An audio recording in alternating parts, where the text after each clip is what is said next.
তরণী হৃদয়ং যদি সংকীর্তনামিত রসি রমতে মনশ্চি প্রেমাম্বুদ বিহরণে যদি চিত্তবৃত্তি চৈতন্য চন্দ্র চরণে শরণং প্রজাতু শ্রীকৃষ্ণ চৈতন্য প্রভু নিত্যানন্দ শ্রী অদ্বৈত গদাধর শিবাসাদি গৌর ভক্ত বৃন্দ।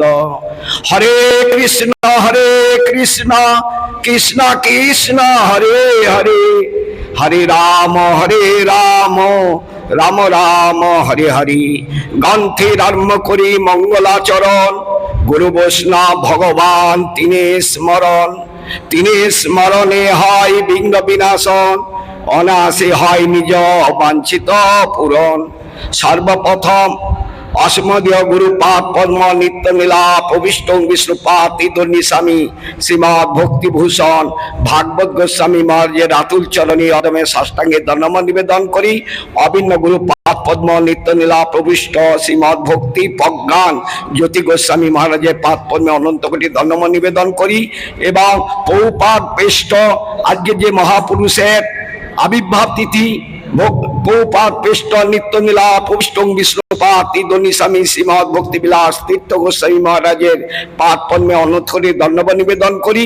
এবং অষ্টত শতশীল ভক্তি সিদ্ধান্ত সরস্বতী গোস্বামী ঠাকুর পৌপাদের পাদ পদ্মে অনন্ত কোটি দণ্ডবৎ নিবেদন করি।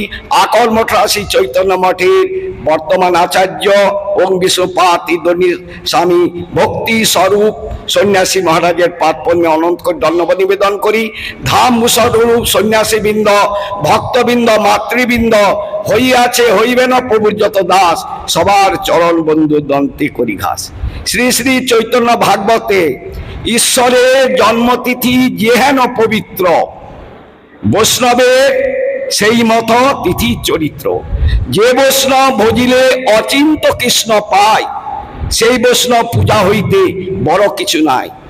অতএব বৈষ্ণবের জন্ম মৃত্যু নাই, সঙ্গে আইসে সঙ্গে জানো তথায়। এই যে চৈতন্য ভাগবতী যে বৈষ্ণব গুণগান কীর্তন করেছে, আমরা যদি দেখি জগতে চৈতন্য মহাপ্রভু শুদ্ধ ভক্তি এবং রাধা কৃষ্ণের গুপ্ত বৃন্দাবন চৈতন্য মহাপ্রভু আবিষ্কার করেছিলেন, তেমনি প্রভুপাদকে জগতে প্রচার করেছেন আমাদের কুঞ্জবিহারী বিদ্যাভূষণ, পরে শ্রীপাদ ভক্তিবিলাস তীর্থ গোস্বামী মহারাজ প্রভুপাদকে জগতে প্রচার করেছে। তা ভক্তিহৃদয় বন গোস্বামী মহারাজ বলেছিলেন, আমরা সবাই শিষ্যরা অর্ধেক প্রভুপাদের সেন পেয়েছি, আর অর্ধেক সেন পেয়েছেন এই কুঞ্জদা। প্রভুপাদ এক সময় কাশীতে গিয়েছিলেন, সেখানে হরিকথা বলা ছিল। প্রভুপাদের হার্নিয়া, খুব কষ্ট পাচ্ছে। প্রভুপাদ কি করে হরিকথা বলবে, কারণ এখানে কাশীর হচ্ছে পণ্ডিতগণ, যাত্রার মুখে হরিকথা তত্ত্ব হরিকথা বলতে হবে, তা সবাই ব্যস্ত, প্রভুপাদ সুস্থ হচ্ছে না। তখন ভক্তিহৃদয় বন গোস্বামী মহারাজ বললেন, প্রভুপাদ কুঞ্জদা আসছে। বলে কুঞ্জদা আসছে? সঙ্গে সঙ্গে দোলকাথারে নেমে কুঞ্জদাকে আলিঙ্গন করে প্রভুপাদ 1 ঘন্টা কাশীতে এই সেই পণ্ডিতের সম্মুখে হরিকথা কীর্তন করেছিলেন।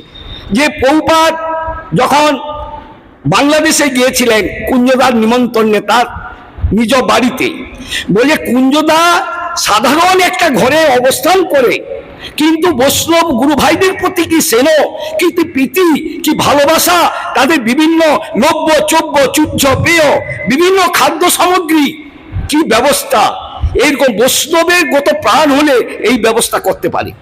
প্রভুপাদ জগতে সিদ্ধান্ত নিয়েছিলেন আমি হরিভজন করব, এইখানে তিনি হরিভজন করতেন। কিন্তু কুঞ্জদা এসে বলেন, প্রভুপাদ আপনি যদি নির্জনে ভজন করেন জগতে মঙ্গল, মহাপ্রভুর কথা জগতে কে জানাবে? বলে আমার তো অর্থ নেই। তখন এই কুঞ্জদা সামান্য পয়সা, পোস্ট অফিসে চাকরি করে সামান্য পয়সাতে তিনি এই প্রভুপাদকে উল্টোডিঙিতে তিনি ঘর ভাড়া দিয়ে প্রভুপাদকে কথা তিনি জগতে প্রচার করিয়েছিলেন। এই কুঞ্জদা সম্বন্ধে যখন তিনি মঠ মন্দির দায়িত্ব কুঞ্জদার উপর বলেছিলেন, আমি নির্বিঘ্ন, আমি কুঞ্জদার উপর সমস্ত মন্দিরের দায়িত্ব দিয়ে আমি হরিভজন করা, হরিকথা বলা সুযোগ করে দিয়েছে এই কুঞ্জদা, কুঞ্জবাবু। তিনি যখন বিদেশে চলে গেলেন, বেশি পয়সার জন্য একটা চিঠি লিখেছিলেন। এই চিঠি সামান্য বলে আমি শেষ করব, যে পালাবি কুঞ্জদা, কয়েকদিন হলো তোমার কোনো পত্র পাইনি, আশা করি পুনরায় তোমার দর্শন পাইব, কিন্তু সে আশা ভরসা আমার খুবই কম। আমার শারীরিক অবস্থা ভালো নয়, আমার পৃষ্ঠ থেকে এক কালবঙ্কল দেখা দিয়েছে।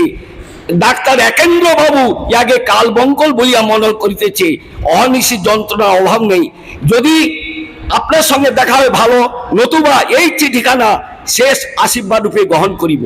সংসারে থাকাকালে হরিনাম ব্যতীত আর কোনো সাধন ভজন নাই, বাকিগুলো পাপটুকুলে পাইবে।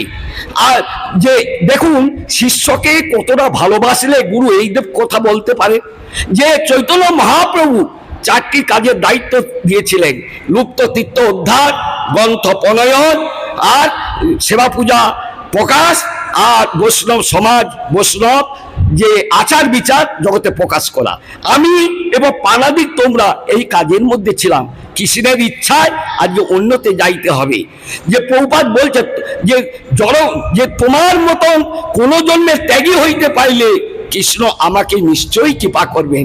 জড় বিষয়ে ত্যাগ, ক্ষুদ্র আমি, আমার প্রতি প্রীতি ভালোবাসা নিত্য স্মরণীয় বস্তু। তোমার মতন কোন জন্ম ত্যাগী হইতে পাইলে কৃষ্ণ আমাকে নিশ্চয়ই কৃপা করবেন। প্রভুপাদ শিষ্যকে কত বড় করেন, আর গুরু সেবা করলে শিষ্য যে কত মহৎ হতে পারে তার প্রমাণ আমাদের ভক্তিবিলাস, আমাদের পরম গুরুদেব ভক্তিবিলাস তীর্থ গোস্বামী মহারাজ। তিনি কত ঝঞ্ঝাট, কত মানে বিপদ আপদে তবু চৈতন্য মঠে সেবা পরিত্যাগ করেন নাই। চৈতন্য মঠে আজকে তিনি সেবা করে যাচ্ছেন। তা সেই জন্য তিনি বলে প্রভুপাদ কোনো এক অনপূর্ণা গোপলনাকে নয়ন মন মঞ্জরি বলিয়া ডাকেন, সর্বদা তাকে নিজের কাছে রাখিতে চায়, কিন্তু সেই মূঢ় প্রতিবঞ্চনা নয়নমণি মঞ্জরি নানা কাজে অসমর্থন করে, যাতে নয়নমণি মঞ্জরি শ্রীভাষ্য ভানবী সেবা করতে পারে। ইয়া বিমলা মঞ্জরি কিত, দেখা পাও ভালো, নতুবা এই কাজের মধ্য দিয়ে আমাকে পুনরায় দর্শন করিলে করিতে পারো। ইতি নিত্য আশীর্বাদ ভক্তি সিদ্ধান্ত সরস্বতী গোস্বামী ঠাকুর। জয় ভক্তি সিদ্ধান্ত সরস্বতী গোস্বামী ঠাকুর প্রভুপাদ কি জয়। নিত্য নীলা প্রবিষ্ট প্রভুপাদ পৃষ্ঠ নিত্য নীলা প্রবিষ্ট শ্রীমদ ভক্তি বিলাস তীর্থ গোস্বামী মহারাজ কি। হরে কৃষ্ণ।